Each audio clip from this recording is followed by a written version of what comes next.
A'udhu billahi minasyaitonirrajim. Bismillahirrahmanirrahim. Alhamdulillahi rabbil alamin. Wassalatu wassalamu ala sayyidil mursalin. Assalamualaikum warahmatullahi wabarakatuh. Rabbi ashri sadri wa yassir li amri wa alul uqdan min lisani yafqahu qawli. Amma ba'd. Okay, welcome again to my channel. And for this video, I would like to say and pray that you join me.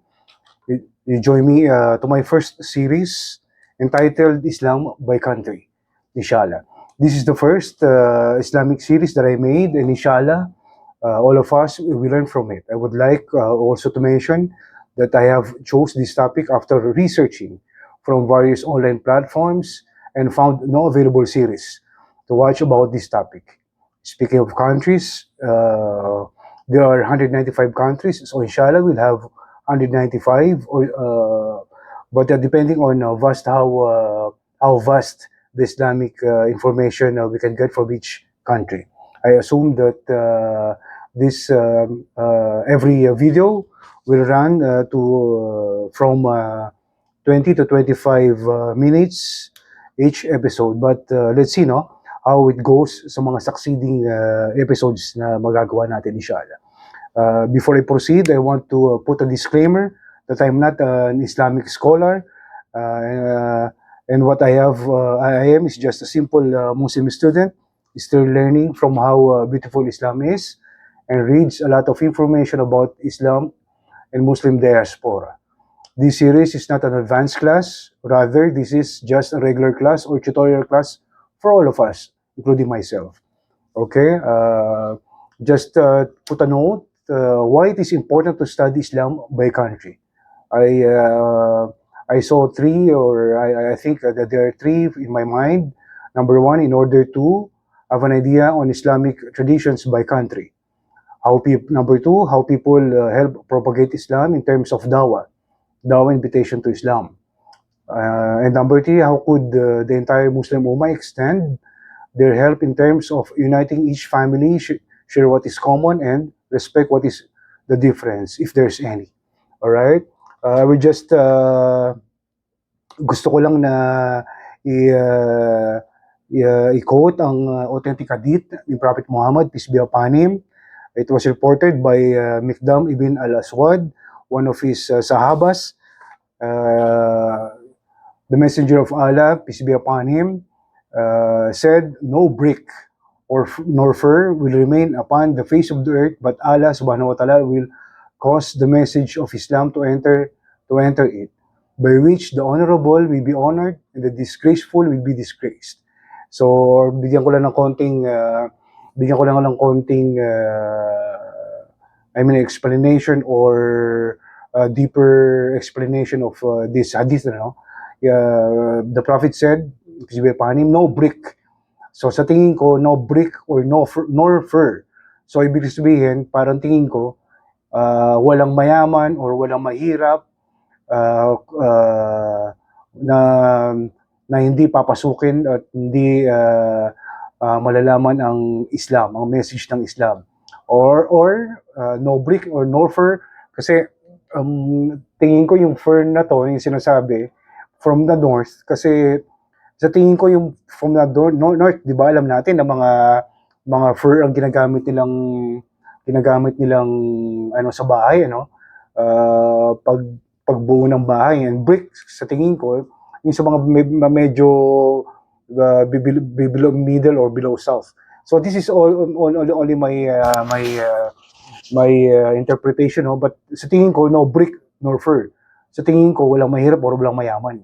There's no rich or there's no poor na hindi makakatanggap ng message ng Islam. So ito ang ang medyo na iintindihan ko interpretation, As I said, I'm just also a student, Okay, let's go to the brief history.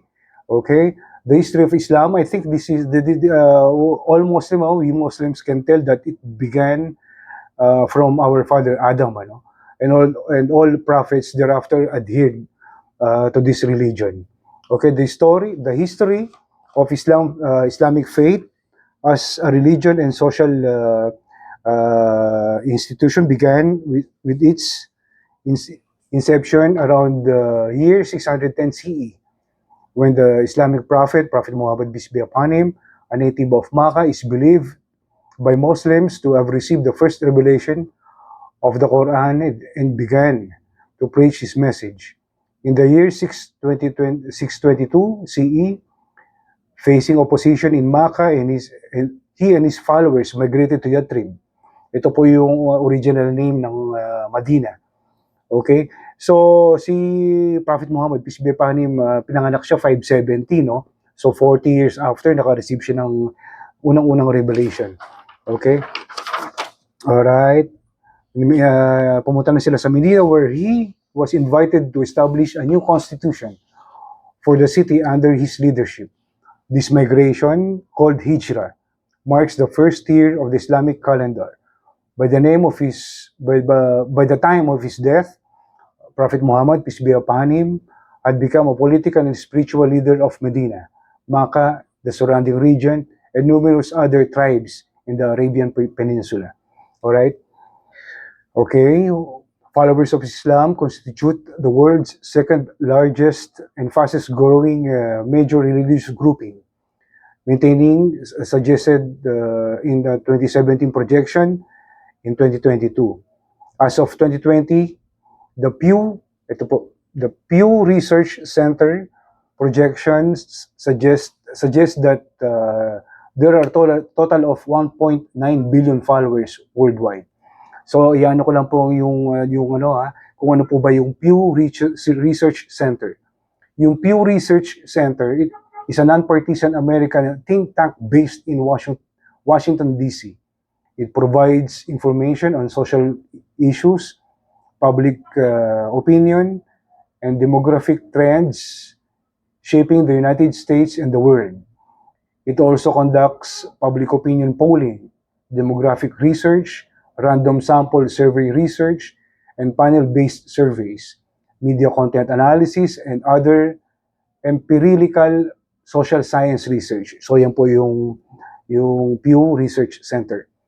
Okay, let's continue. Further studies indicate the worldwide spread and percentage growth of Islam may be attributed to high birth rates, followed by a trend of worldwide adoption and conversion to Islam. In a 2010 publication, there are 50 Muslim majority countries. Islam is the majority religion in several sub-regions: Central Asia, Western Asia, North Africa, West Africa, the Sahel, and the Middle East. The diverse Asia-Pacific region contains the highest number of Muslims in the world, surpassing the combined Middle East and North Africa. Around 62% of the world's Muslims live in Asia-Pacific region, from Turkey to Indonesia, with over 1 billion followers. Asia hosts the world's top 4 largest domestic populations, starting with Indonesia, 12.7% of the world, followed by Pakistan, 11.1%, then India, 10.9%, and Bangladesh, 9.2%. Africa has the 5th and 6th largest populations in Nigeria, 5.3%, and in Egypt, 4.9%. The Middle East hosts 7th and 8th, with both Iran and Turkey holding an estimated 4.6%. Only about 20% of Muslims live in the Arab world. Okay, next the next part, regional comparisons.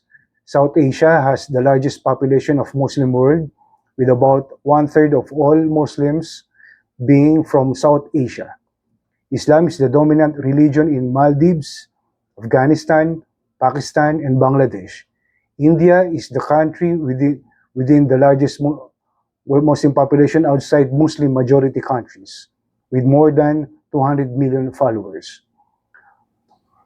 The Middle East, North Africa, which is called MENA region, hosts 22% of the world's Muslim, and Islam is the dominant religion in every country in the region other than Israel and Cyprus.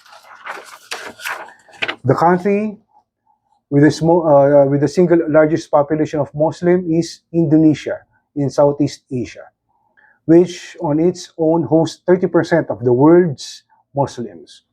Together, the Muslims in the countries of Southeast Asia constitute the world's third largest population of Muslims. In the countries of the Malay archipelago, Muslims are in the majority in Brunei, Indonesia, and Malaysia. About 15% of Muslims reside in sub-Saharan Africa. The sizable Muslim communities are also found in the Americas, Russia, China, and Europe.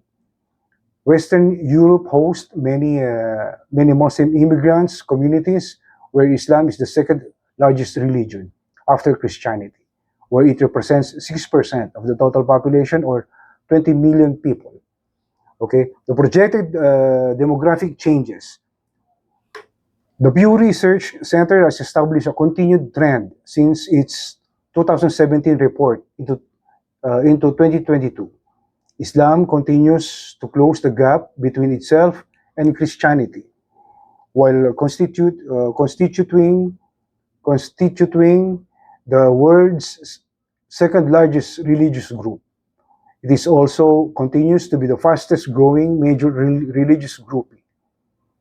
A Pew Research study in 2015 found that Muslim population was expected to grow twice as fast, 70% as the world population by 2060, 1.8 billion in 2015 to 3 billion by 2060, 2660.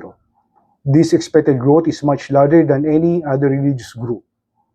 Muslims are likely to constitute roughly 26.3% of the world's population by 2030.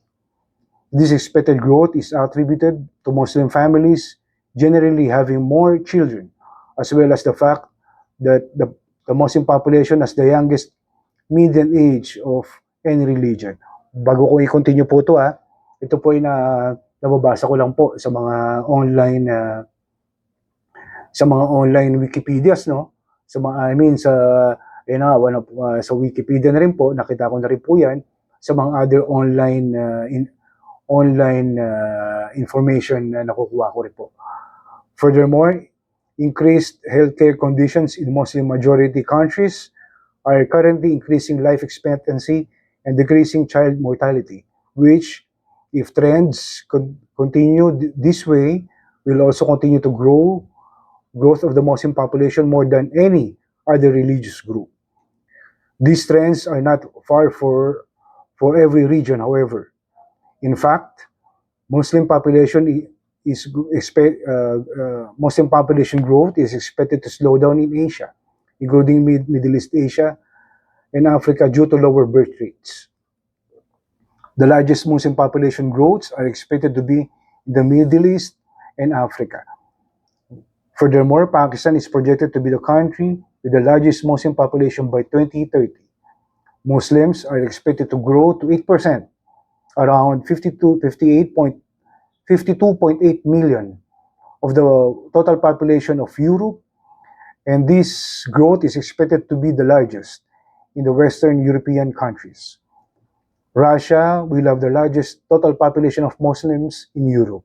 However, most of these changes are expected to come from immigration. In the Americas, Canada's Muslim population is expected to increase to 6.6%, and the United States to 2% by 2030. These increases, much like Europe, are expected to be driven mainly by immigration. Okay, to continue, Muslim population growth. Between 2015 to 2060, Muslim population is projected to increase by 70%, from 1.76 billion to 3 billion.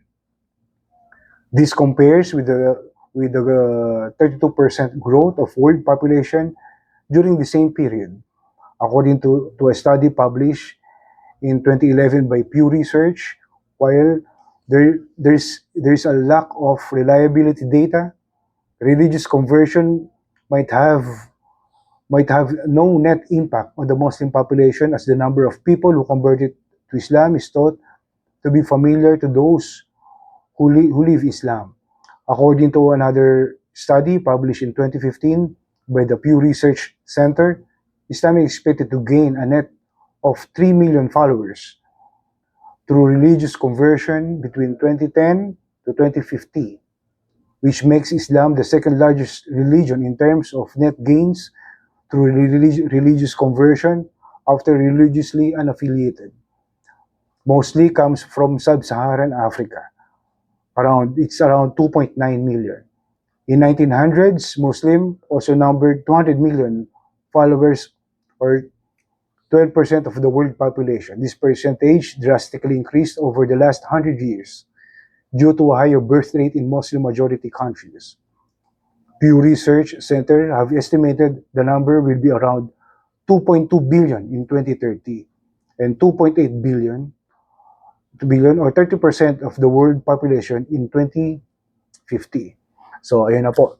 Alright, to conclude today's, ayun na po, yung medyo introductory part natin, no? Episode 1 natin, introduction na po muna. We will try to summarize everything, no?